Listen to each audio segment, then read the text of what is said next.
All right, so greetings, everybody. My name is Corey Worrell, and I am a simple Bajan with an opinion who exists to make life better. One way I hope to do that today is through this conversation where we'll be discussing Latent Power's rate increase. So let me start off by introducing my guest, Kim Griffith Tanho, who is the Director of Customer Solutions at Latent Power. Welcome, Kim, to let's call this the conversation.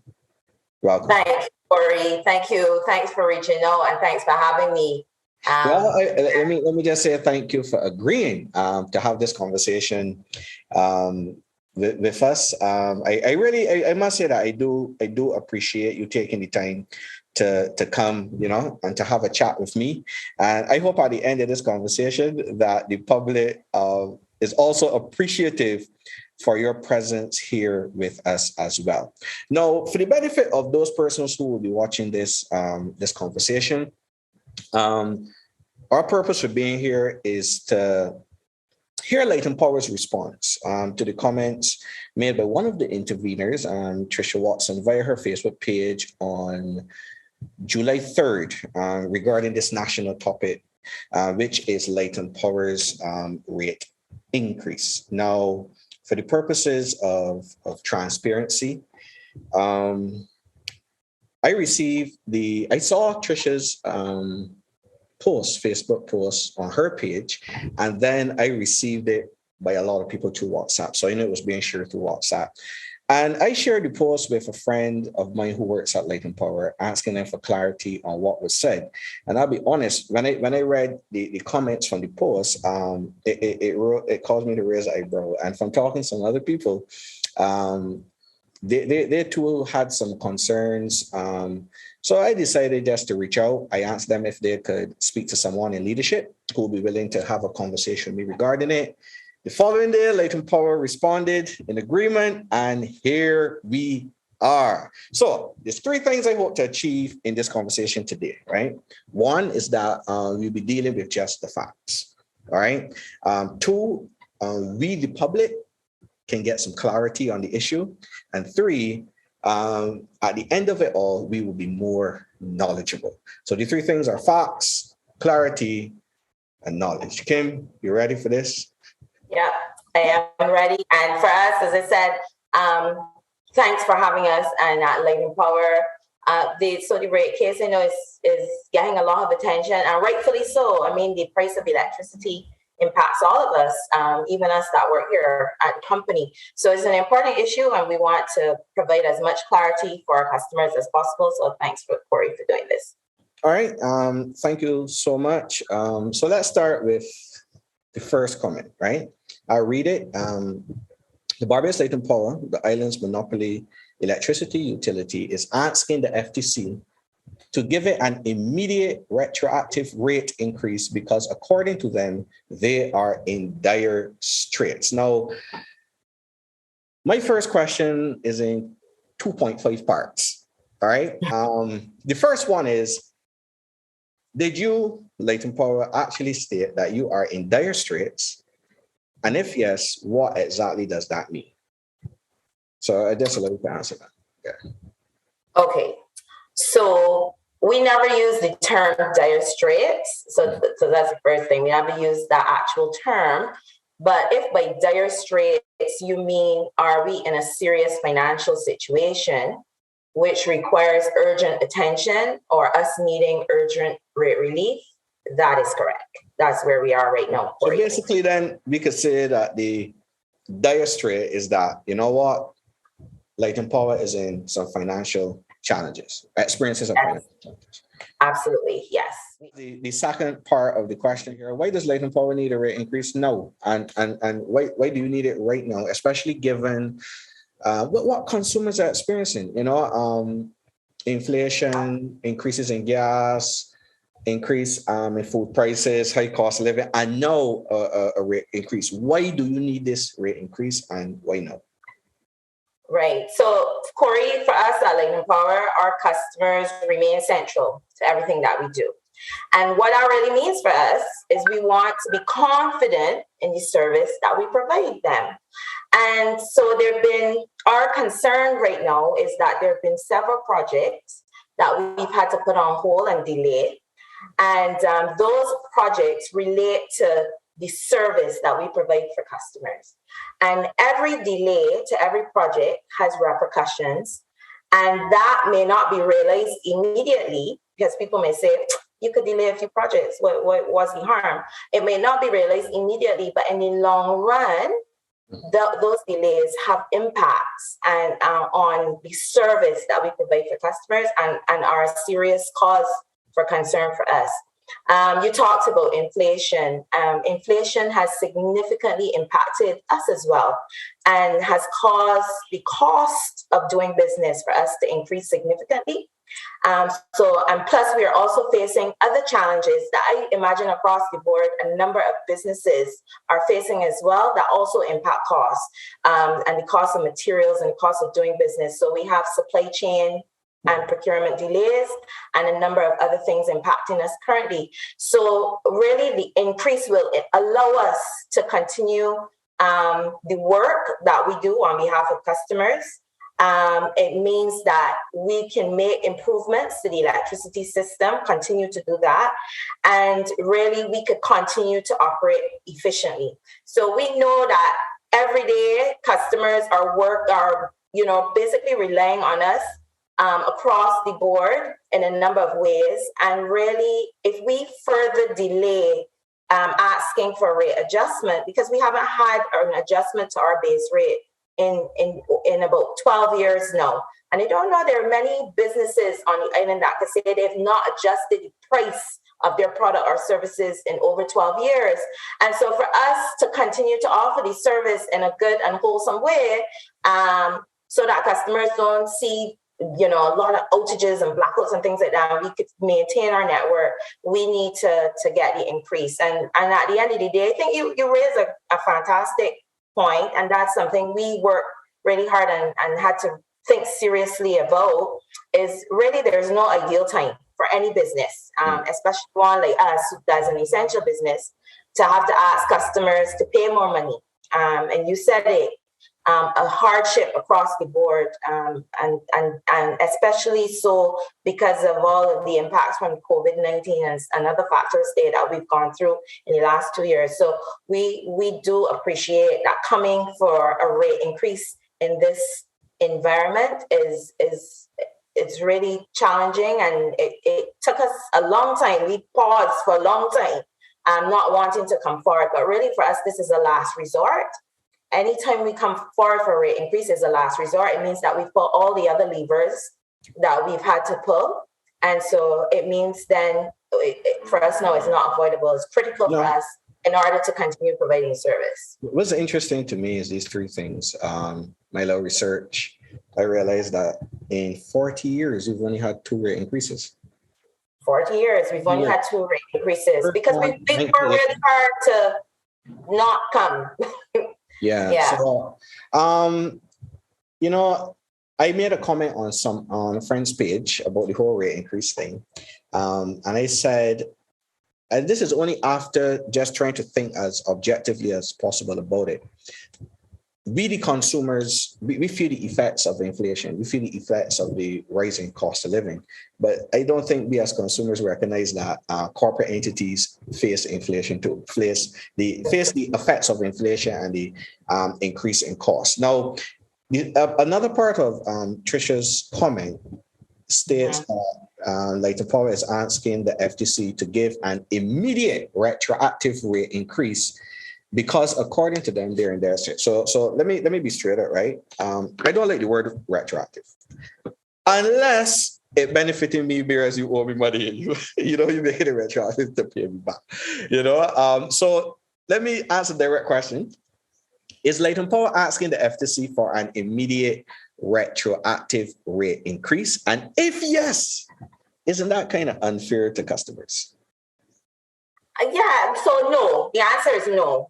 No, Latent Power has not requested a retroactive rate increase. I've heard this retroactive thing before.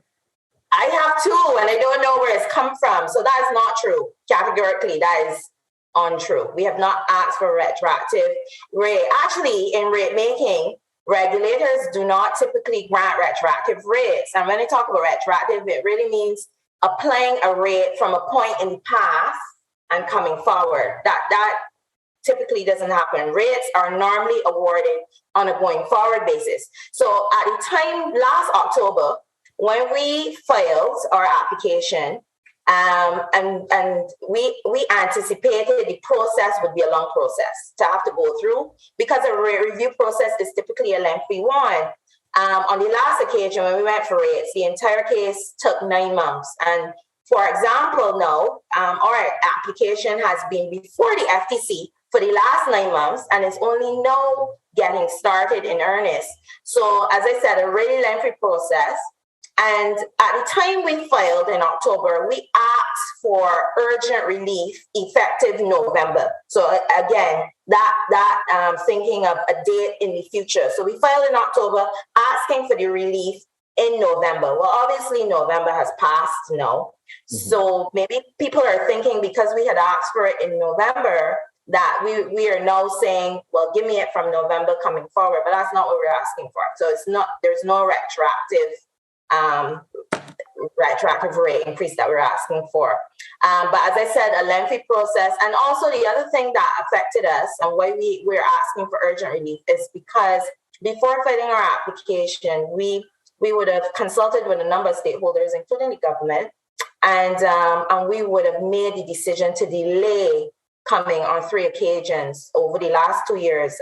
So obviously we didn't think it was appropriate to come. You said that you delayed coming for we delayed coming and filing for a rate increase for the last 2 years. We needed this. Yeah, we saw these signs. We really needed to come since 2020.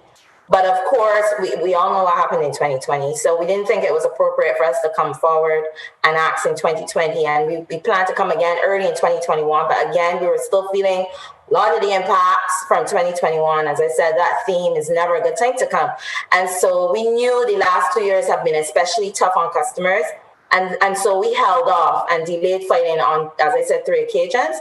But we just couldn't hold off any longer. And so as I said, we finally had to come, but not with the intention of asking for anything retroactive. I agree with you. There's an inherent unfairness to that. So what we're hoping for now is that we can get through the process and get a rate, and as I said, on a going forward basis, have the rate adjusted. So basically, Latent Power is saying, no, we didn't ask for a retroactive, use the term properly, a retroactive rate increase. Now, let's go to this. Well, this is going to be an interesting one. All right. So let me read it for you. In 2022, that's right. Just a few months ago, knowing that they are in dire straits, and we dealt with that already. Let's get past this part. The same Barbados Latent Power declared and paid out dividends to its shareholders of $25 million. That is more than their net income, according to their own financial statements. Now, $25 million to the average person is NAF money. NAF money. So, explain to us the customers, if Latent Power is in such tough financial challenges or experiences tough financial challenges or in a tough financial position, which has led to you requesting a rate increase, why would you pay out dividends to shareholders at $25 million? And this is in 2021. Why not hold that $25 million to achieve what it is that you want to achieve? That's a fantastic question. So it's a fair question. Yeah, absolutely. We did. So I want to first start by saying we did not declare or pay out a dividend during this year. And we also did not pay out dividends to the shareholder in 2020. And you are right. We did, however, declare and pay out a dividend of $25 million to the shareholder in 2021. Now, Corey, we have a very capital intensive business. with many assets, which the shareholder has invested in. And in return, they receive a return on their investment. And that is ordinary. Like what type of money you talking about as it relates to assets? Okay. So you said 25 million may sound like a large sum of money, and it is to most people like us. But the reasonably expected return based on what the shareholder has put into our business is really 70 million. So 25 million sounds like a lot of money, but really what was expected to be paid to them was really 70 million. So in relation to the amount of money invested, the 25 million return was really modest. They received less than 50% of what should have been sent to them. Pretty much 3 years in a row. So in 2020, they didn't get a dividend. This year, without rate relief, they're not likely to get one either. And last year we did pay up what we could afford, which was 25 million. But as I said, what really was more appropriate was 70 million. So the 25 million is modest. And we must remember that shareholders also have obligations and depend on a reasonable return. And they could choose, Corey, to invest in other stock in other parts of the world that would pay a higher return, but instead they've chosen to invest here in our utility in Barbados. So we have to recognize their investment and pay reasonable returns. And this is not unlike any other business which has shareholders. These shareholders expect a return, and that's across the board. That's whether the business is a bank, a supermarket, a fast food restaurant. If they're shareholders, you pay dividends, and that's the same thing for us. We pay dividends. It's not a dirty little secret. It's just the reality of what we. Well, in a sense, I would say it's somewhat an obligation. It's an obligation. Give once again, doing a little research, I learned that even to purchase oil or fuel to do what you do could even cost more than $25 million. Absolutely. One fuel bill for us could be more than $30 million. I mean, so one fuel bill, that's for what, a year, a week, a month? That's for 2 weeks. That's fuel for 2 weeks. Burning fuel to produce electricity for 2 weeks. We could purchase fuel that costs about $30 million.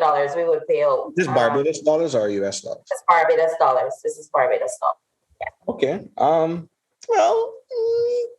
So if you put it in context, yes, that's 25 million. I look at it.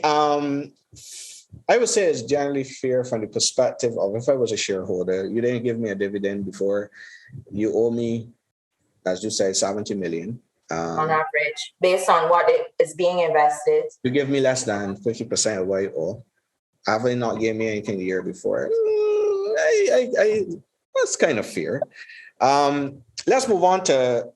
Before we move on in relation to that dividends, what we try to do, obviously, is balance the interest of the customer and the shareholder. It can be that the shareholder gets nothing, and the customer, we're trying to do a balancing act. That's what I said to the obligation here, have an obligation to both the customers and to the shareholder, and we try to be balanced. And it's true, we couldn't give the shareholder everything or what was more appropriate, but we try to provide them with something. And as I said, that something was modest relative to really what is owed.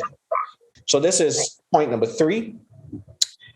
That same Barbados Latent Power is telling the Fair Trading Commission that Bajans must pay higher rates right now, even before they provide full information to intervenors and before a thorough public rate hearing is held, and before they justify a rate increase. That is what they and the FTC are calling interim rate relief. Most of the intervenors have strongly opposed this interim rate relief, including me. Their name is Watson. Barbados law does not give the FTC legal power to grant interim rate relief. I speak as one of the architects of the laws that give the FTC its powers and that govern how it must function in this rate case. Now, this is my question. According to Ms. Watson, Latent Power should provide full information to the intervenors, one. Two, go through a thorough public rate hearing. And three, justify the rate increase that you have applied for. How do you respond to that, firstly? And also, can you provide some clarity on exactly what is an interim rate release?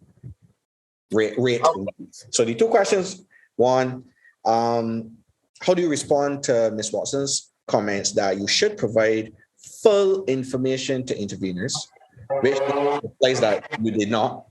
Go through a thorough public rate hearing and justify the rate increase. And exactly can you explain to us what an interim rate relief is? You could choose how you want to respond. Okay, so I'll start with the full information on this matter. So full information on this matter has been made available to the FTC, our regulator, and to all the interveners last October when we made this request. We filed our full application at the time we applied for rate adjustment, and at that time is when we asked for interim rate relief. So we put in everything that they had to look at to award us anything in relation to that. When you say put in everything, when you apply for okay. So when we applied, right. So we follow the laws, and the laws sets out a list of things that when we apply to ask for an increase in rates, that we must file to support our application. We have to make a formal application, and then that application has to be supported by evidence. And so in the form of affidavits, we have to have witnesses.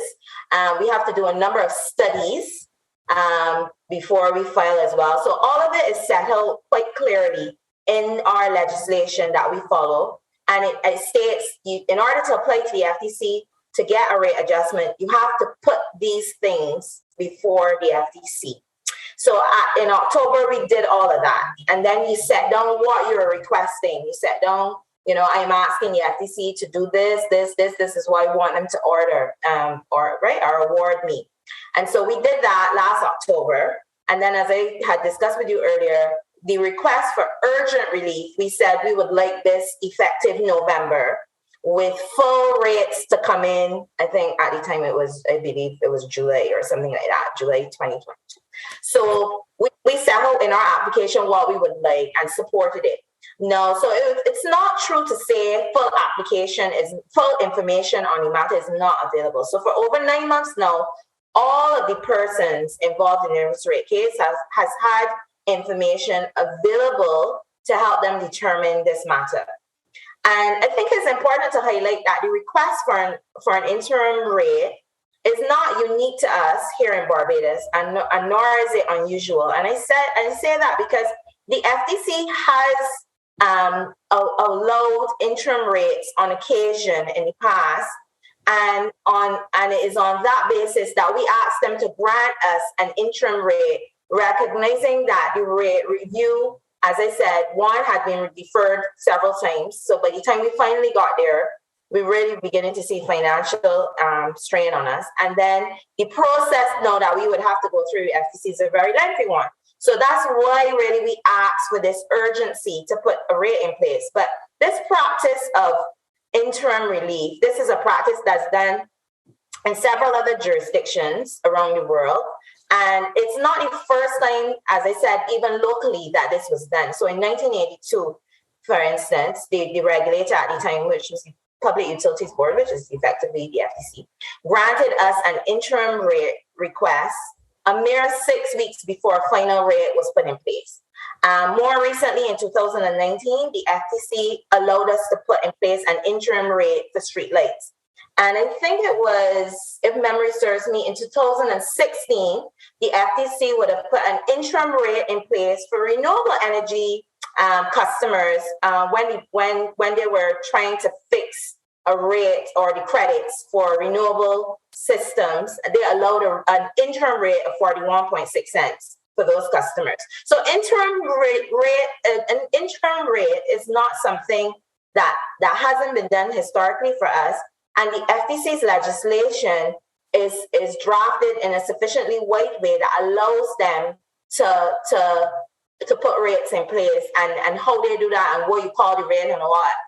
That is all allowed for any legislation. So this practice of allowing an interim rate, as I said, it's not the first time. And so for us, we thought, it's something we could ask for, even though we've never done it before, or more recently since 1982.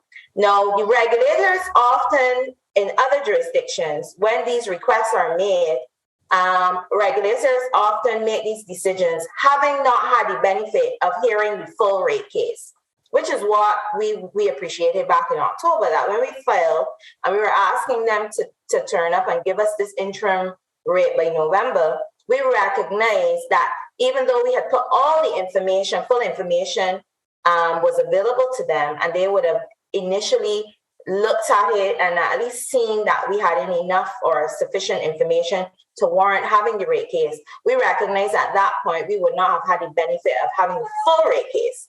Right? So we know that is the case. But we also made our request based on a condition, and this is really important. We said, listen, at the end of the process, if we are unable to prove that we should ultimately be granted an increase, we are prepared to refund customers for what we would have taken from you them. You hear peeping at my notes. That's the listen. When you spoke about that urgent interim rate thing where you apply in, I think you said October, and then you wanted to have it implemented in November. What happens if after the rate review you don't get through what you want? Will customers get back their money? So absolutely, we will refund customers, and actually, the FTC then subsequently, they subsequently said not only refund the customers but with interest, and we said yes, we agree to that condition. So if we go through now the full rate case, go through the full hearing, and at the end of it, the FTC says, well, Latent Power, I don't think you've proved your case here, or we come away with a much lower rate than what we're asking for. We've given a commitment. We said we're prepared to refund customers with interest for whatever we took from them in the interim period while that interim rate was in effect. So this means, right? There's no risk to customers. I was just going to say, right? If somebody from the FTC listening, right? I think you should give them the interim rate, because in the event that Latent Power don't get it, I make a little money, because you can give me back what I pay plus a little interest. No, in the event Latent Power does get it, well, things just continue as normal. But I see this as a benefit, a little money making thing for me. I'm just kidding though. But yes, so let me just get back to this here, the same question. So it was 3 things that Ms. Watson said that, basically you should have done before. One, which is to provide full information to intervenors. You said that you did provide that. 2, that you had to go through, you should go through a thorough public rate hearing. So basically, you can't do this until the rate hearing is finished. And third one was you had to justify the rates first. So those are those last 2 before we continue. So in terms of going through the full rate case, as I said, the truth is, also on the last occasion, it took 9 months to have our full rate case heard. Mm-hmm. We filed and just a minute, Kim. Sure. You're buffering and it breaking up. Oh, so sorry. Better now? We'll see. So let's go back to the point where you said that you had filed. So we filed back in October. We asked for the rate. We asked back in October. And up to this stage, we hadn't, the case hasn't started in earnest. So it's only now getting started. But there were 2 delays. So it's taken a long time to get to the point where we are starting in earnest, right? So here we are now. We're grateful. So we are at the point now where we're prepared to have the full case heard, and that's, as I said, a lengthy have a lot of witnesses that are going to come forward and give evidence. The intervenors are going to have an opportunity to cross-examine our witnesses. We have to bring forward experts that did our studies. So there's a number of things still that have to happen. So questions that the intervenors have asked us that we have to respond to. So we're going through all of that now. So that will take time. That's in relation to your second point. And just remind me of the third one again. The third one was that you had to justify the rate increase first. Right. So as I said, in terms of justification and the rate increase, I am confident that we've put in enough to demonstrate we need the increase. So as I said, we have enough there that will show the commission and the interveners at the end of the process that the increase is necessary for Latent Power to continue to operate effectively.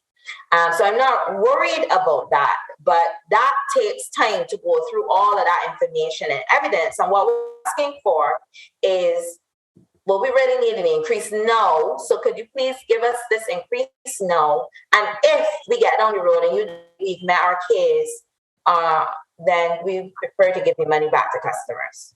Okay. So that's a question here that I can keep for later down. One question here, based on what you just said. All right. Now I want to get to this question here, or this comment from Trisha is the one that sparked that like pushed my wrote back in my head. You know, this one, because this one kind of hit. This is question or comment 4. That same Barbados Latent Power still hasn't said what it did with the hundreds of millions of dollars that it earned on the promise of buying new generation equipment that it never bought. So this is fairly long, so I can break it up. So my first question is, what has Latent Power done with the hundreds of millions of dollars that it earned? And did Latent Power purchase this new generation equipment? And if no, why? Okay. You need me to repeat? No, I don't need you to repeat. I've heard it so many times. And this is so concerning for us, Corey. This thought that this concept that Latent Power got hundreds of millions of dollars on the promise of buying new generation equipment that it never bought is untruthful and a fallacy. That is not real. Customers never pay for something that is not built or has not been built. Only what already exists and what has already been built and is used and full. So I'm going to say it again. Customers never pay for something that is not built or has not been built. Customers only pay for what already exists, which is hard cold steel or acid in the ground, and what has already been built and what is used and useful. And when I talk about used and useful, if you're familiar with making, this is a very common concept. And really what it means is that it requires that energy assets, the assets or the investments that we make, right, that are physically used and useful to current customers or ratepayers before those ratepayers can be asked to pay the costs associated with them. It means that those things must exist. So we have poles, wires, transformers, the plant at Spring Garden, the plant at Trent's, the solar farm, the battery. Those things are real and exist, tangible, physical items that we use to make electricity for customers. And that is what really that the regulator takes into account when setting a rate for us. So this idea that we got, a windfall of money, because you said hundreds of millions of, this idea that we got a windfall of money and then did nothing for customers is not real. A regulator would never grant a utility a rate increase on the basis of something that has not yet been built or has not yet occurred. So the rates are granted. When we go in for a rate increase, rates are granted on the basis of a test year. And in Barbados, we normally use what you call a historical test year. And really all this is when the regulator looks at what would be the legitimate expenses of your business in a particular year.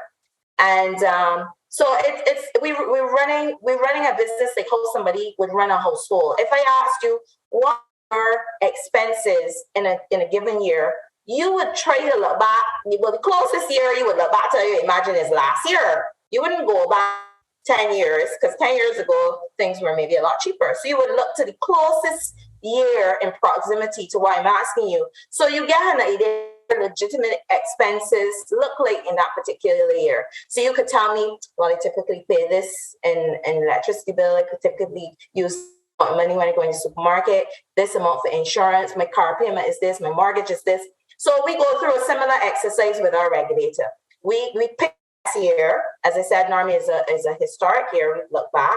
Our test year, because we filed last year, our test year was 2020. So what would our legitimate expenses for our business look like in a particular year? And that is the basis on which the rates are set. So the regulator will see what do you need to finance the business, plus a reasonable rate of return based on the investments made in the business, and then the rate is set.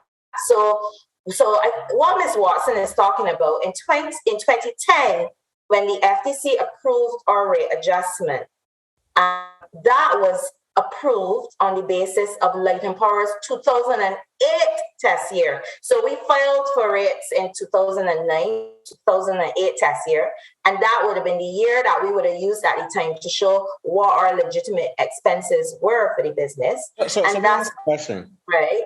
So is it a case where the application for the rate increase is to finance things that you already purchased? It is to finance the business, the operations of the business, and to earn. This is the part you're asking me, and to earn a reasonable return, because the FTC sets what that return is. To earn a reasonable return on the investments that the shareholder has made, or what we have already purchased. Yes, so you earn a reasonable return on those investments. So you don't set what that return is. We don't set what our return is. We do a study. So I remember before I told you there's a list of things we must do before we come in for rates. And one of the things we have to do is we look at the weighted average capital, or our debt to equity ratio, and we do a study, which we call the cost of capital study. And in that study, it helps us arrive at what a reasonable rate of return would be for a utility like us in this jurisdiction, the investments that we do. And so that gives us a benchmark of really where we should be. And then we put the regulator to say, here's the study that we did. Here's the person who's the expert that did the study for us. And we make them available so that they can be asked questions, not just the regulator, but from the intervenors. And then at the end of the day, the FTC determines whether the study that we did is a sound one, but ultimately the ones who set the rate of return for us. So, like, for example, I talked back at the last rate case in 2010. In 2009, Latent Power had asked for a rate of return of 10.48%, because that was what they felt was appropriate at the time in that environment. And the FTC said, there were a number of factors that were looked at, and then ultimately the FTC decided 10% rate of return. So they would have shaved some of it. They said, okay, some of these factors here, they would have, adjusted and settle on 10% return. So 12 years later, we were saying, okay, we recognize in this environment, 10% is not appropriate anymore. So in this environment, is looking at a reasonable rate of return is closer now to 8%. So now we're asking for 8.79% to be specific, because we believe in this environment, a lower rate of return is more appropriate, and we have a study that supports that. But ultimately, at the end of the day, it's the FTC that will look at our study, look at everything, look at the environment we're operating in, and determine whether that is an appropriate rate of return for the business, and set a rate that takes into account these people have certain expenses in any year. They have to be able to cover those expenses. They have to be able to go out and borrow money from lenders to do certain projects, because sometimes our projects are like, $100 and something million. So we have to go and borrow that money. We don't have that money just lying around available. So you have to know, if you went into the credit union or bank today, the credit union or bank would want to know that you could repay your loans. So they're looking at factors like that for us to say, can lending projects loans, if I lend you all this money, will you be able to repay this loan? You have enough revenue coming in from your customers that you can repay this loan. So that would be part of our expenses, repaying loans with interest. And then on top of that, we have to, as I said, the shareholder is putting in immense amount of money invested in the business, and they have this reasonable return, which is set by the FTC. So it's right. Quick, Go ahead. Short answer, and then we can move on to the other part of this question, this comment. If the FTC determines 7.5 is reasonable, can you reject that? We could, if we say the 7.5 and we see that the 7.5 is resulting in a shortfall, which means that we still aren't where we need. It means that what we would need to do is ask for a review of that decision. That could take another year. That could take another year. You're right. Okay. All right. So that's that could be a possibility. Absolutely. Right. So let's move on to a second part of the comment, right? Okay. Now, this part follows on from the part before, which said that you never bought this new generating equipment. As a result of not buying this generating equipment, which you just spoke to, this is the other part. Continuing.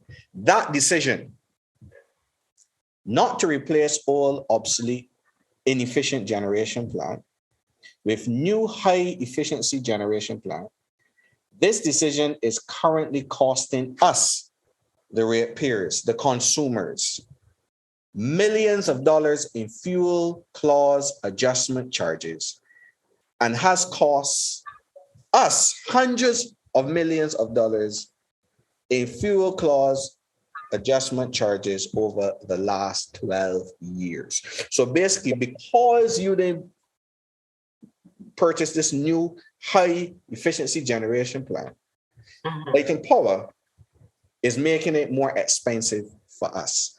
And regarding the rate that we're paying for this fuel clause adjustment charges.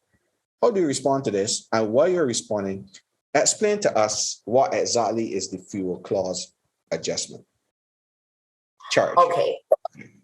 So let me start with explaining what the fuel clause adjustment is.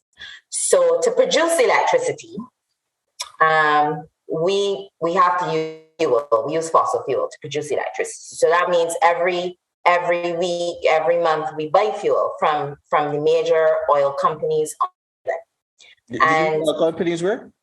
On the island. You buy from the islands, yeah. We buy from Barbados National Company. We buy from Sol. So the major oil companies on the island, we buy fuel from them. So the price of the fuel is when we talk about the fuel clause adjustment now, the fuel clause adjustment is a pass-through cost to customers, which means, I'm giving you an example.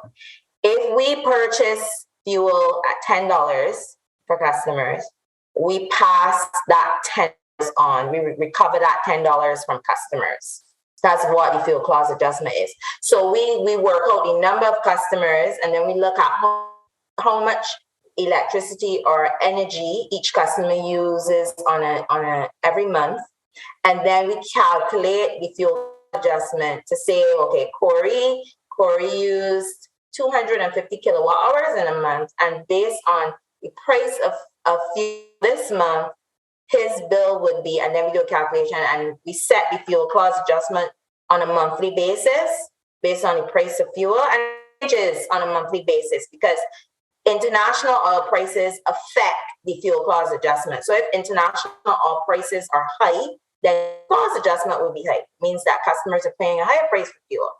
If the price, like in 2020, the price of fuel dropped really low, so the fuel clause adjustment falls low as well. So it's volatile, right? It moves with the international oil prices, and it often moves on a monthly basis. So, but we have tools that help us to manage that for customers.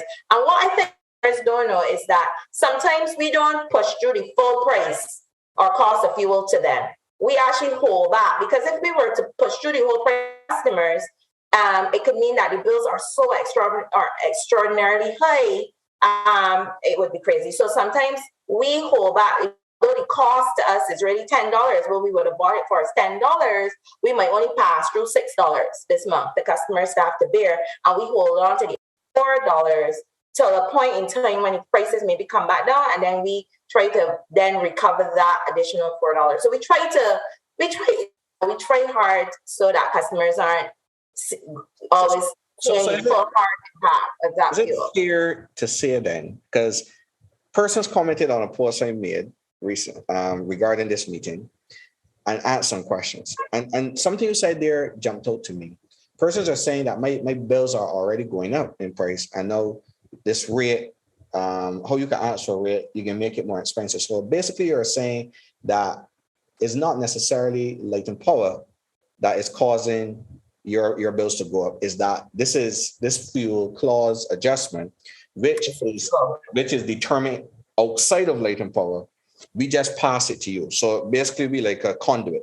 So it comes to us and we allow it to go through this pipe to you. However, you could correct me if I'm wrong, we have a cap in-house that if the fuel clause goes beyond a certain point, we will observe this point, but we will still allow you, the customer, to get this piece. That's it in a nutshell. Yeah. Yeah. Mm-hmm.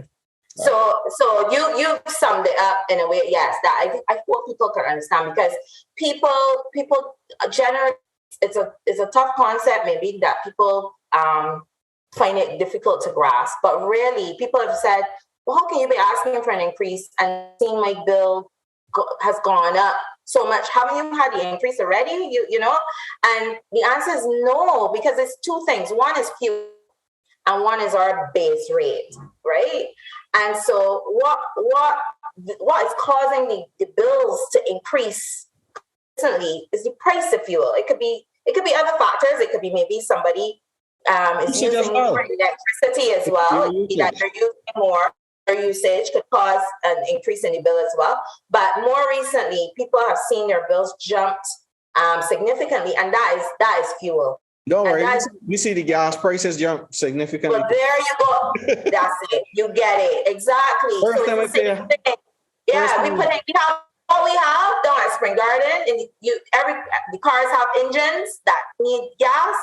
We got huge engines at Spring Garden that we use fuel, we use oil, and we burn.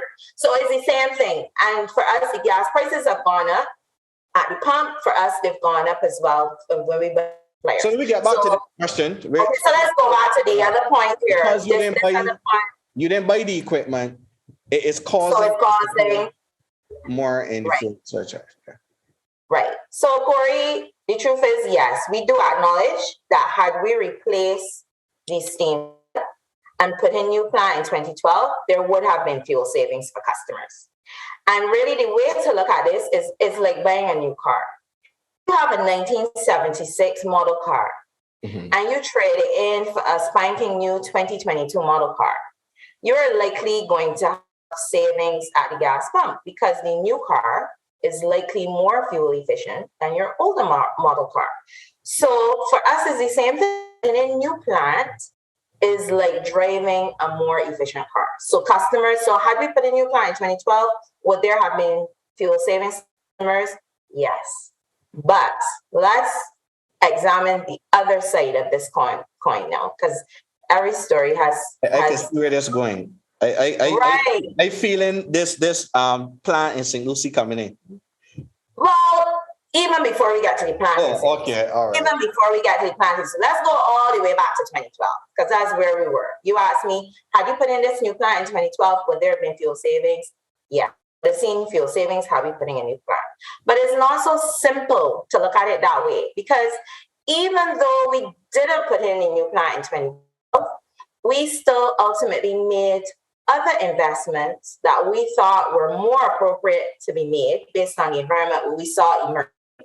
And they did result in significant fuel savings to customers. And particularly those investments that I'm talking about are the 10 megawatt farm at Trent, St. Lucie, and the 5 megawatt battery that we installed. So from the time those investments went in, the farm has saved more than $10 million in fuel annually for our customers. And the same thing for the battery. The battery facility used for what we call fuel arbitrage. And I'll explain that. So what that really means is give me the word again. Fuel arbitrage. Arbitrage. Arbitrage. Yeah. Mm-hmm. So what that means is when we looked at the business for putting in the battery, what we determined is if we put in a battery and we have the battery charge, and the battery charge like at night when the cost of electricity is lower because you don't have, like, during the day when the demand, that's when you have to dispatch your most expensive plant to meet that demand. But at night, everybody turn off lights, turn off TV, gone into bed. You know, that at night we would just rely on our base load plant, which is generally a more costly, is more reasonable in cost, right? So we said, let's do this battery, charge it up at night. And during the day now, instead of turning on a more expensive gas turbine to meet that midday peak, which is when everybody got the AC running, fans on, the washing clothes, everything humming. So, you know, demand is high during the day, at points in the day. So instead of switching on a more expensive gas turbine, which burns fuel, which customers pay for, we discharge the battery instead. So that's when I talk about fuel arbitrage, that's really a fancy word for saying we discharge the battery, which then helps with fuel savings to customers. So, and then the other thing as well that's really neat about the battery is because we found ourselves in the last 10 years in an environment very focused on moving to renewable energy, which is why we thought it was more appropriate to do the solar farm, the 5 megawatt battery rather than the fossil fuel in 2012, because of this huge thrust towards renewables and getting to those renewable energy targets. And really what the battery also does is it also provides grid stability to support the PV installations that have gone in, and there are so many now on island. So apart from just fuel savings, the battery has other benefits. So we didn't just rest idly over the last 12 years. We made other investments that resulted in, well, if you want to say, millions of dollars in fuel savings for customers. So it didn't mean just because we didn't take the path to put that investment in place in 2012 that we didn't. We made other investments that we thought were more appropriate, and that did result in fuel savings to customers. And I think that's an important point. There's one other thing as well that I feel quite passionate about, and I think we should highlight here as well. The other thing as well is that over time, in hearing back from customers, we realized that customers don't like the volatility of the electricity bill. They don't like the fuel causes the volatility, which is, it feels like you can't plan, you can't budget. You mean so like 1 month is $100? 1 month is $100, and then next month is right. And people don't like that. And we heard that feedback over the years. So over the last 12 years, we went to the Fair Trade Commission on 3 occasions for fuel hedging opportunities. I heard it on news this morning. Because we recognize, Corey, that the volatility in the fuel costs, right, is an issue for customers. And we know that when the fuel spikes internationally, it spikes for us here on island, and it causes the bills to go up and all of the rest. But what we said is there are lots of opportunity where the cost of fuel comes down. And that happened in 2020, because I remember in 2020 during the Premier's appropriation, the bill, when she was laying the appropriation bill, March 2020.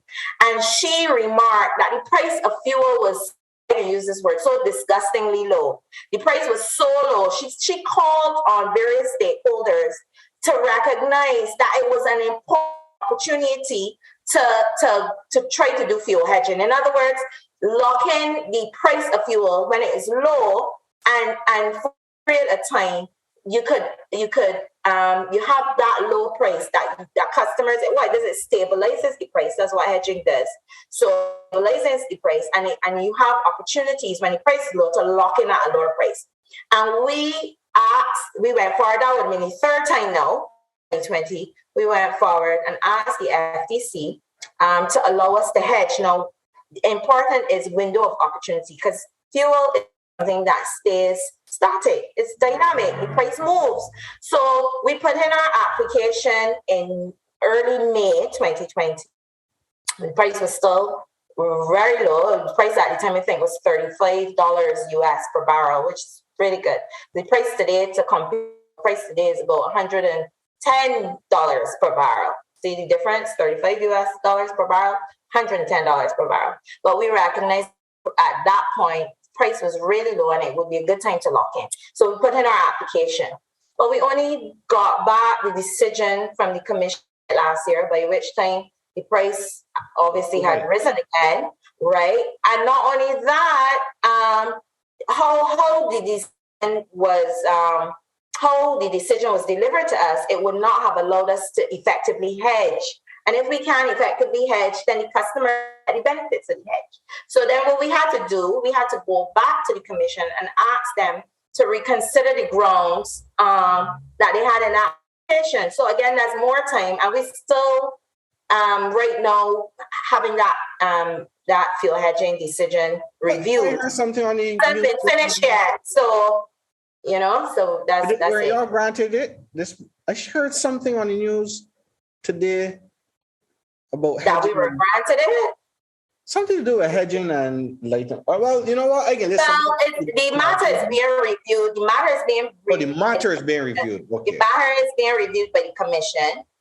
So we're going through that process now. But effectively, we lost the opportunity to hedge because that was back in May 2020. We're now 2 years post that, more than 2 years, because May would have been 2 years, and we haven't finished the matter before the FTC.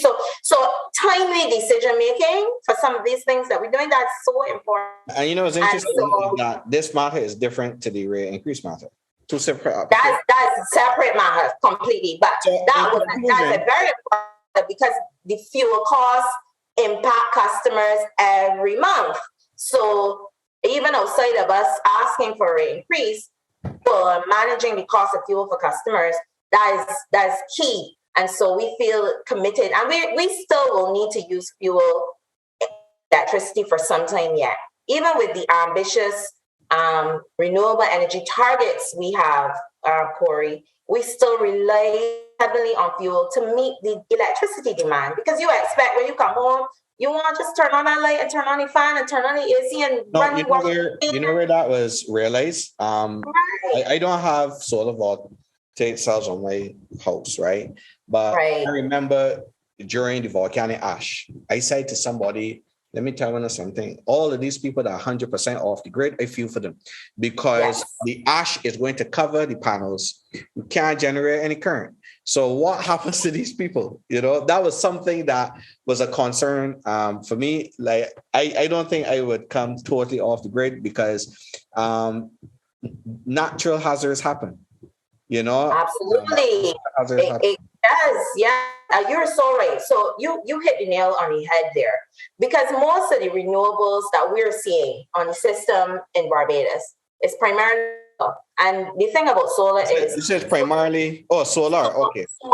Solar. Yeah, and solar is intermittent. We renewables in two ways. One is intermittent, which means which is solar. Is like you got the sun now, and then cloud comes, blocks the sun, so you go ahead, and then cloud moves, you go ahead again. So it's intermittent. You take it as it comes. And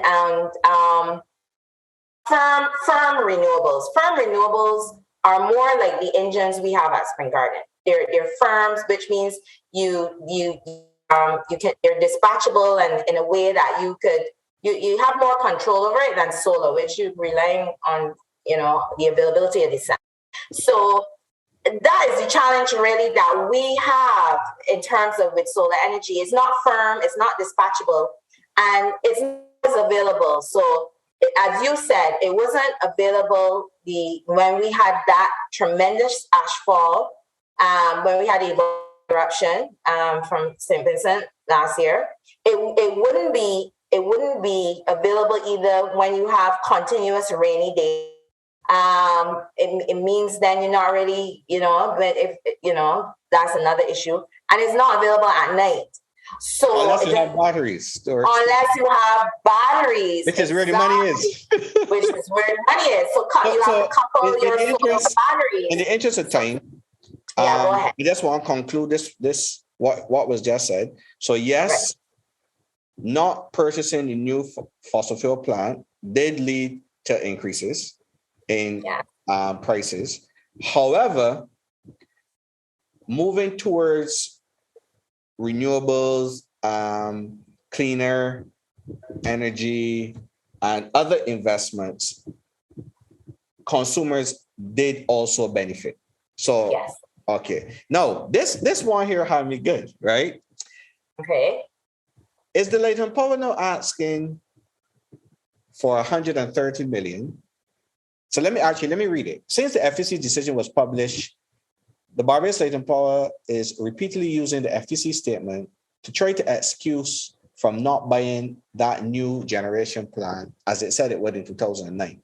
So we already dealt with what that plant thing is. By the way, the Barbados Latent Power, how dare you? That's my part.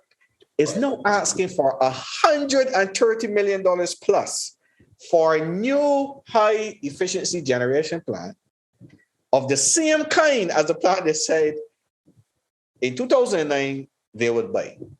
Today, instead of just referring to the plant as the medium speed diesels as they did in 2009, they are calling it the Clean Energy Bridge. It rose by another name. Your comment. So okay. So let's unpack. Yeah, Hudwin can be here. There's three things there we can unpack. Okay. Let's start with the first one. Are we asking for 130 million for the Clean Energy Bridge? We're not. What we are asking for, Corey. Tell me how much you're asking for? So we are asking for sufficient revenue to cover our expenses and allow us to run and operate the business, which would include a reasonable return on shareholders' investment. That's what we're asking for. So our revenue requirement that we're asking for is actually $46 million. That's what we're saying to the commission. We would need $46 million to that's the shortfall in our revenue requirement. And let's put that into context again. That's a little bit of money to me, though. Based on what we do, I think that is a modest amount because based on what we talked about today, without seeing your financial statements or anything, and I ain't no financial person as it relates to training, but based on what I've heard today, to me, $40-something million seems to be a little bit of money in the grand scheme of things. But you continue. But I like that analogy in the grand scheme of things because in the grand scheme of things, we have $826 million invested in terms of that value of our investments that we've made, close to $1 billion. That's our rate base. That's so we're saying, our business, I said it before, our business is capital intensive. It means things are very expensive as parts for our equipment, for engines. The inventory, we have to bring in transformers, we have to do batteries. Those things cost a lot of money. You asking for less than 5% of your asset value. Very much. Yeah. Well, yeah. And at the end of the day, as I said, is we need a rate that would allow us, we have to be able to cover our expenses, reasonable expenses. We have to operate the business, do maintenance. We have to pay our shareholder a reasonable return. So there are a number of things we have to make sure we do and manage well. Now, that's the first thing. The second thing now, in terms of the name, so yes, we call our new plan, the Clean Energy Bridge. It's not because we're trying to fool anybody. We never said this was a clean energy plant. The solar PV we have, that's wait, you just broke up there. You just broke up. You say you're not saying it's a clean energy plant. We're not trying to fool anybody. A clean energy plant. Listen to it carefully. We're saying clean energy bridge. So a bridge connects something. A bridge connects something. Because what this plant does is it serves as a bridging solution or bridging plant until we reach our goal of 100% renewable energy. We're not there yet. We're still a ways from there. But every day we have to ensure that we have sufficient capacity to meet the needs of the Barbadian customers. And we can't do it with just what is installed and what we have on the island of solar. So let me try to see if I could break it down in simple terms. Okay. We had an old fossil fuel plant. Right. There was all of it isn't so old, but go ahead. Old fossil fuel plant. Some of it is older, yes. You're hoping to move towards significantly more renewable production of electricity here. Yes. But till we get there, you want to bring something that is cleaner than this, but not as clean as this, and you're using this until you get across here. So we got not so much that. Well, not much as cleaner. We're using the heavy fuel oil in this plant as well. So it's more efficient. It's more efficient. Is more efficient. But what we're saying is this is the bridge till we get to all the clean energy. But I can understand why some, and this is what Trish is saying, a bit, may say, listen, this is the same thing that you said you was going to do before, but you're just calling it by a different name. I based on, you know. You mean this is the same thing we were going to do before as an 2012. Well, Corey, as I said, okay, let's go back to that because I think we got over that a little bit. Yeah.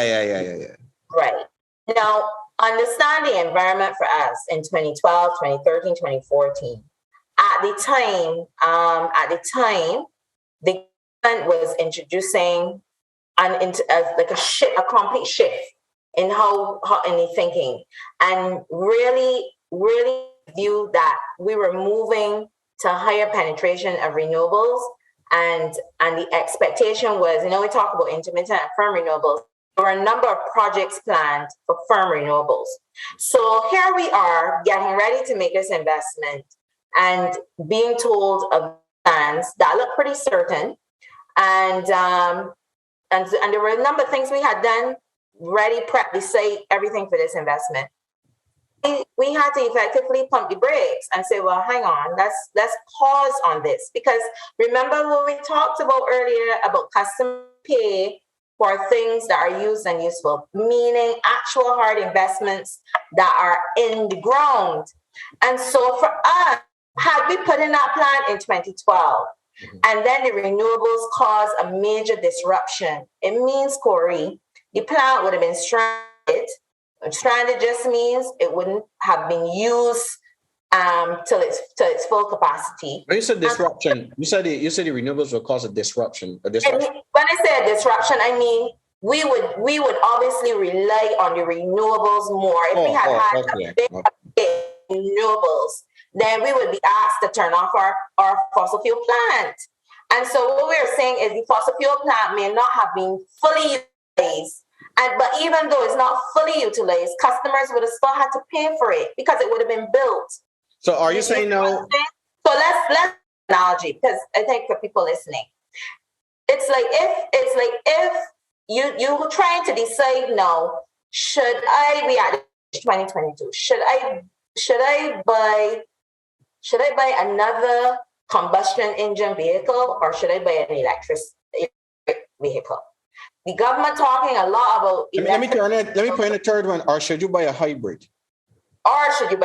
Fine. 3. You buy a hybrid, and you're trying to decide. But you and your wife had decided you bringing out a spanking new, insert name of car, normal combustion engine vehicle. But you hearing talk that there are going to be policy changes. That means that if you go renewable. If you go right, that you're hearing policy changes coming, that you're trying to say, if you bring out this brand, and then next year the change to you could only got electric vehicles on the road or something like that. What's gonna happen to my brand new combustion engine? So it's sort of thinking for us. And so imagine you had gone and purchased your brand new 2022 model combustion engine vehicle, and then a government policy comes out saying, effective January 1st, 2024, no more combustion engine vehicles on the road. You know, it will cause you, but you still got to make the car payments, right? But you got the car now parked up in the garage, so you on the road, you get 1 year out of it, and then done. You know, like, it's that sort of thinking for us. We didn't want to risk hearing about all of was coming on stream, all of these renewable projects that were planned and coming on stream. We don't want to go and risk and put $100 million of steel in the ground that then would not have been used, but then customers would still have to pay for. But customers would still pay for it. So what we did instead, Corey, is we paused. We shelved those plans and we looked instead at what we felt were investments that were more appropriate based on the direction that we were going in. So we were going in the direction of renewables. So we built the 10 meg. We were going in the direction of renewables. So we built the battery. We were going in the direction of renewables. So we looked at not only renewables from us, but renewables from customers. Now, when the grid was originally built, it wasn't meant to take power from customers to us. Remember, our grid was originally built with the expectation that we produce power and push it out from a centralized location to all of these customers across the island. But now, all of a sudden, the is expected to work like a web, and people have renewable systems and they're selling power back to us. So there are things that we had to invest in to modernize our grid. We had to modernize our grid so that it could take and accommodate the renewable systems that customers were installing. And we had to do what we call grid modernization things and put certain technology upgrades in place that facilitate sort of this new rollout, this energy environment that we finding ourselves in. So that's the road, or that's the path we found ourselves in. No, you said earlier, but the clean energy bridge is the same thing you had planned in 2012. But it's just that you're doing it now. Well, here's where we are. We are here. We reached the point where we realized that a lot of those projects that were planned, there were supposed to be 60 megawatts of firm renewables, waste to energy, biomass. There was another 35 megawatts that was signed on a PPA that we had seen at the time. Those plans never materialized. And we're not going to get shortfall with this. So then all of a sudden, when we realized those things were not going to materialize, and the plans were that those things were to materialize by 2018, we realized those things were not materializing. We had to look at, okay, as I said, our goal, our job is always sure that we have sufficient capacity installed and available to provide power to our customers, to meet the demands of our customers. So see, if those projects that were planned by other stakeholders are not materializing, then the expectation is that like you gonna fulfill it. Of course, we have to turn.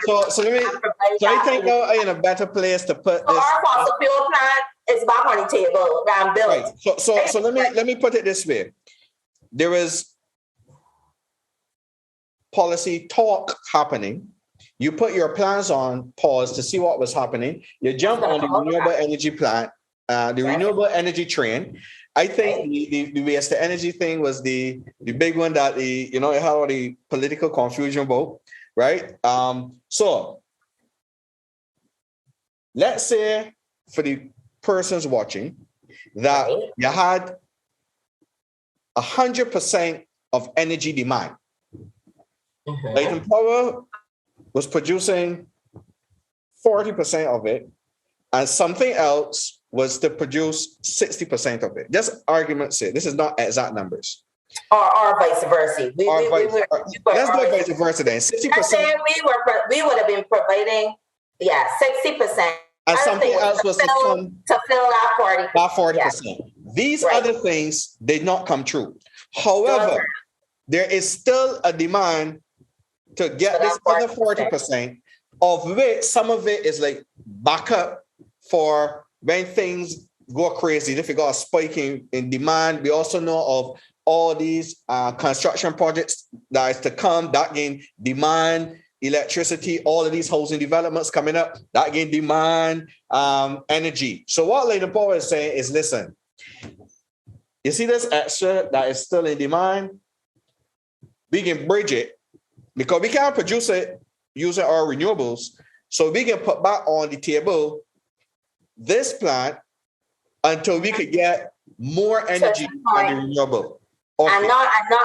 And things like batteries, because you said it earlier, which is not just, we can't rely on solar alone. You got to couple the solar with batteries to firm the solar and to make that energy available when you need it. So at night, when the sun gone down, you got your batteries that you could discharge and get, So you, as it, Corey, you following your something connecting here too with Miss Motley, right? Because the Prime Minister has created this new thing.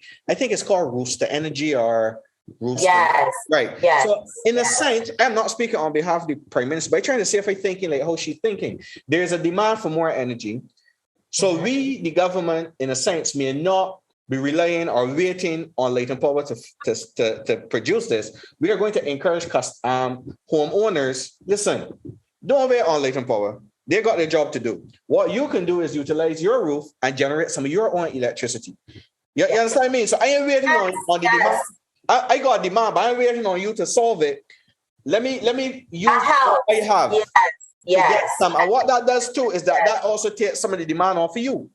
So that I'm starting to piece it together. You got to beg the Prime Minister for that one though. It now starting to add up, So PM, big respects for that. So we got one more. She's facilitated and said there's space here for everybody to do this. And I agree with you. I think, yes, so fantastic. We coming down to the last one. Is the last? Yes. We down to the last question. And this is not a question from Trisha. So what I did, I told the public that I was going to ask y'all if y'all would be willing to have a conversation with me. And when I went back to them, I told them, Latent Power agreed. And this was the question I asked. If you could ask Latent Power one question, what would you answer? Now I get a whole set of questions, but I went through them. Some of them have already been answered based on what you said, but I went through them and I found one by Lex Carrington that I think is a good question to ask, right? And hopefully you can go to my Facebook page and you can look and see if you could see what other people are asking. I don't think I shared it with you, but this one question from Lex Carrington, I want to ask on his behalf. This is the one question from the public to Latent Power. What has been the stumbling block to upgrading their systems? I think you've kind of answered that a bit, but this is the real question here. Will there be lower cost of electricity in the future when they upgrade to a better and more efficient system? Okay, so let's start at the stumbling blocks part. All right. So what I would say here is I want to make first of all that we have never stopped upgrading our system. So I think let's start there. So we've continuously upgraded our system, kept investing, and I think we talked a lot about that today. I guess some other things apart from the solar farm at Trent and the battery that I would like to mention. We did advanced metering infrastructure, or AMI, and this is really smart meters. And we installed over 135,000 smart meters across the island, along with the communication infrastructure to support the whole system. And so what I did, I thought that was a fantastic initiative for us because what it did allowed us to move away from issuing the interim bills that customers never like. And now we have a system where we get real-time usage from customers. So they get effectively like a red bill every month rather than every other month. I think earlier we talked about significant investment in grid modernization, technology upgrades. One of the things I think is really neat that we have now is we have a geographic information system. And what that does, it allows us to map and have sight of all of our assets that are out in the field. And it gives us access to a lot more data about those assets. And there are also a number of customer initiatives like the GIS or Geographic Information System that really what it's done is it's helped us to facilitate fixing issues quicker for customers. So it's also improved ease of doing business for us over the years as well. We talked about the Clean Energy Bridge, so we're not going to go over that. But what is neat about the Clean Energy Bridge, though, and what we didn't mention today, which is important to highlight in terms of that issue around cost for customers, is that with the Clean Energy Bridge, even with the rate increase we are asking for, the average residential customer will see a 4% reduction or an $8 a month reduction in their electricity bill at today's fuel prices. So that when we talk about the Clean Energy Bridge, that more efficient investment is actually going to bring some savings to customers and ultimately bring down electricity prices. So for us, I would say over time, things that I don't know if you will describe them as stumbling blocks, but I would say they're key enablers for us to do business. They're key enablers for a business like Latent Power to turn up and do what it needs to do. We are regulated, and so we have effectively to go to our regulated Fair Trading Commission to ask to be allowed to learn things, whether it relates to customers' pricing or whatever. But we go forward and we say, this is what we're working on, this is what we need permission to do. So what would be a great enabler is timely regulatory decisions, because I think that for us to do business, we in a live time every day, we doing business environment, customers relying on us every minute of the day to turn up and do things. So for us, I don't think we're at the stage anymore that we could afford to wait years and years for the outcome of regulatory decisions. That's how we do business. I think as well, in terms of, other enablers, continuous stakeholder engagement, because that there are a number of key stakeholders here. There are a lot of moving parts. So the government remains a key stakeholder for us, and the policy decisions that they make and the ability to help shape those policy decisions, that's important to us. And so the hope is that continues, that dialogue between us and government, and having a good relationship, strong ongoing relationship. I think that's important as well, because that obviously impacts how we do this and how that relationship unfolds, like the one with the regulator. It could be a stumbling block if we don't have enough to share and exchange and have open and honest dialogue. So there are things like that maybe timely permitting decisions and approvals, those things, all of those things impact on how we do business and how we turn up for the customer. And so at the end of the day, I would say those things are important to us. We never stopped investing. We've invested since the last rate case. We've invested over $774 million. That's a lot of money. And it's something that we continue to do, because in order to keep moving forward in terms of providing service to customers, that's really key for us. We have to keep investing. Now, I know that in recent time, there's been feedback we've received from customers where some people have expressed disappointment about the quality of service or overall customer experience.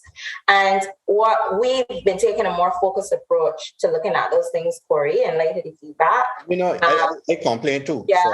So I complain about the polls about responding to a complaint of a rotten poll. I complain. Yeah, and that's a different discussion. But that's a anyway. We have another where we talk about that. But what I was going to say really is the thing is with a business like ours, when you're transitioning and there are significant changes happening to our company and also to the sector that we're operating in, the expectation is that, there will be hitches, snags, things that don't go well or don't, and so we acknowledge that has been the experience for us as well. But it doesn't mean that we haven't remained committed and that we want Barbadians to know that they can continue to count on us. And that's really, at the end of the day, we work so hard, Corey, to make sure that service is a service that is one that in Barbados we are proud of. And, we still remain, I would say, I like to say the best utility in the Caribbean. We are at the top. I think we don't always appreciate what we have, but Latent Power remains, or if you want me to be a bit more modest, one of the best utilities in the Caribbean. And we also are, I think there was a survey done recently by Caroline, and I would like us to publish these survey results, but the results show that we still remain one of the lowest cost utilities in the Caribbean. I think when I'm looking at those survey results, there was only, I think, about one or two other utilities in the region. And I think their fuel costs are heavily subsidized, and that's why they came in below us. But in terms of cost, the customer, we still are one of the lowest cost utilities. What I would say, and I've said it publicly on my Facebook page over and over for years, I give Latent Power this. I believe when it comes to response as relates to downlines, transistors on fire, transformers, outages, etc., just respond real quick. And one of the things that I would say that I appreciate is once there's an outage, even if it's an outage in my area, one of the first things I do, I go to Latent Power's Facebook page, and there's something written up there, and so I just want to say thank you for that. So what I'm going to do, I'm going to give you 60 seconds to close your closing parting remarks, and then I will bring it to a close. So I want to say thank you for the opportunity, Corey, to, as you said, to talk plain. Thanks for the opportunity. Thank you for the opportunity as well to clarify, some of the misconceptions. Don't get me wrong. I understand this is a very emotive issue. As I said, like electricity and the electricity prices affect us. So I understand this is an important issue, and we understand, we certainly recognize how this touches everybody in Barbados. And so it's important for us, to tell the story in a way that people understand, people get. It doesn't mean that we are perfect. It doesn't mean that we've done everything right. There's still things that for us, we see we are striving for improvements in terms of certain aspects of quality of service for our customers and the overall customer experience for us. That is something that, as I said, it remains at the core of what we do. And that really, I think, is what has to be our guiding principle, as we move forward. And for us, periodically, we do have to come forward and ask customers to pay a modest increase. Modest because for the average residential customer, it works out, the clean energy bridge and everything, it works out to be about $5 on average from across the board from everybody. Or in some cases, we've calculated it's less than that. And so, but we do need this increase so that we can provide the service to our customers. But as I said, we keep coming on and having these talks. If given the opportunity, bring our customers along. And but thanks so much for having me and for. Well, I can part with parting shots. I can give you a lash, then give a thumbs up. So let me start with lash. That comment you made today regarding that, you didn't fulfill a promise to build something, and then you give a reason why, given the environment you were in, and you diverted the investment to renewables, right? Now, I appreciate you saying that to me now, but the lash is that if Latent Power made that decision, then I believe they should have come back to the public and provided that perspective and put that into context so that 12 years later, we would not be getting it. But when that decision was made, or 10 years later, or whatever, you could come back and say, hey, this is where what we had communicated before. This is where we wanted to go. However, situations has changed, and now this is where we're going. And the thing is, I think Barbados will understand. Like for me and my wife, we would have made financial decisions based on one thing. Something else happened in the house. And in that, we didn't want to do this, but we had to make adjustments because we was charging a different path. So that's the lash. The thumbs up is that I'm not a media host. I am not a news channel. I am just a simple Barbadian with an opinion. And yes, I have a social profile, and there are people who follow me, people who listen to me, and people who appreciate what I have to say. And that comes also to with people who's just lashes in me. But when I reached out, I actually took a risk. I was like, I'm just Corey, and this massive company agreed to have a conversation with me to just, do three things. Hopefully, speak on the facts, bring clarity, and also be able to help us, the customers or the consumers, be more knowledgeable about this situation. And I know a lot of people in the public couldn't get you to do it generally for each of them, but on their behalf, I just came with these concerns that a lot of people had, and you willingly agreed. My friend at Latent Power that listening, thank you for asking the question on my behalf. And I am really pleased. I think we had a good conversation. And you, without me even asking, you already said we could do this again. I don't know what it would look like. Of course, it's going to be much, much, much, much, much, much, much shorter because we would probably deal with just one thing. But I really, really, really, really appreciate it. Now, to those persons who are watching, hopefully it's not decided yet. This is going to be posted as a full video, yes. But then what I may do, I may chop it up. So based on each question, I may just put a video for that question, so that you can watch it in little, but I call it orders, little bite sizes. And you can also comment on the page, and I invite Latent Power to go and check my page. There's two posts there where you can read the comments just to see what persons are saying. My page is easy to find. Just type in Corey Worrell, CoreyWorrell. Now, that's it for our, this could something could continue. Now, let's call it the conversation. So our first episode of the conversation, my guest was Kim Griffith Tanho, which is a powerful name. She's the director of Tanho. She's the director of customer solutions at Latent Power. And my name is Corey Worrell. I am just a simple Barbadian with an opinion who exists to make lives better. Thank you so much for tuning in. Thank you.